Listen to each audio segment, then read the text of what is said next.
नमस्ते फैमिली, प्रणाम। आप सभी को स्वागत है हमारे यूट्यूब चैनल में। आप सब कैसे हैं? आशा करते हैं आप सब बढ़िया होंगे। आप सभी के आशीर्वाद से मैं भी अच्छी हूँ और हमारे नन्हे मुन्ने प्यारे बच्चे भी अच्छे हैं।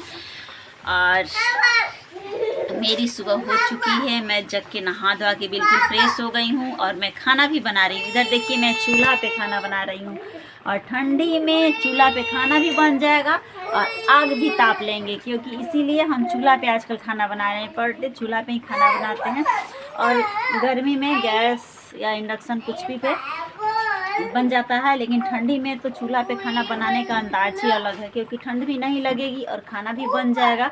तो थोड़ा लेट उठते हैं और चूल्हा जला देते हैं। चूल्हा पे जल्दी खाना बन जाता है। आज ज़्यादा नहीं, बस सब्जी चावल ही बनाना है। तो इधर मेरा आलू सेम का सब्जी बन रहा है, देखिए, और चावल इसके बाद बन जाएगा। क्योंकि ठंडी के मौसम में ना सुबह सुबह कोई नहीं खाता है। जब तक थोड़ा सा धूप निकल जाता है ना, तभी लोग खाना पसंद करते हैं।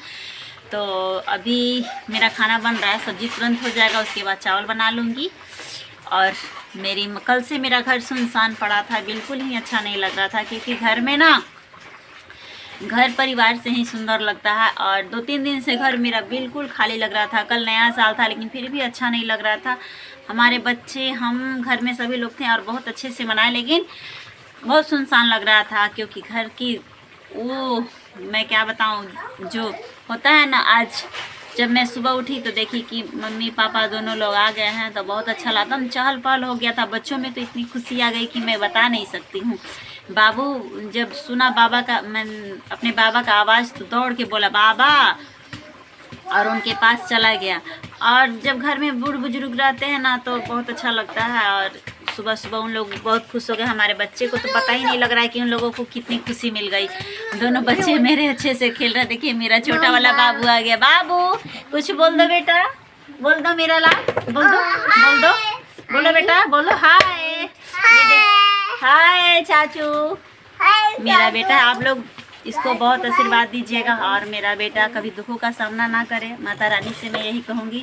2025 में हम बहुत दुख का सामना किए। भगवान ने जो भी मुझे दुख दिया, भगवान ने जो भी मुझे दुख दिए, मैं सब सहन कर ली। और मैं भगवान से यही कहूँगी, हे भगवान, आप मुझे अब मत कष्ट दीजिए, क्योंकि मेरे अंदर सहने की बिल्कुल ही क्षमता नहीं है। और 2026 में मेरे लिए बस ऐसा करिए कि जो हमारे साथ है वो अच्छे से रहे और खुश रहे। मुझे कुछ भी नहीं चाहिए, ना धन दौलत, कुछ भी नहीं। बस जिस खुशी में मैं खुश हूँ, मेरी खुशी बरकरार रखे। मैं भगवान से यही कहूँगी, मेरा परिवार मेरे साथ रहे और हमारे बच्चे, बस मुझे यही कामना है। आज की वीडियो मेरा इतना ही। और मेरा वीडियो अच्छा लगे आप सभी को तो लाइक शेयर सब्सक्राइब कर दीजिए और हमारे चैनल को सपोर्ट करिए और ढेर सारा प्यार दुलार दीजिए, जैसे कि आप लोग देते हैं। Bye bye.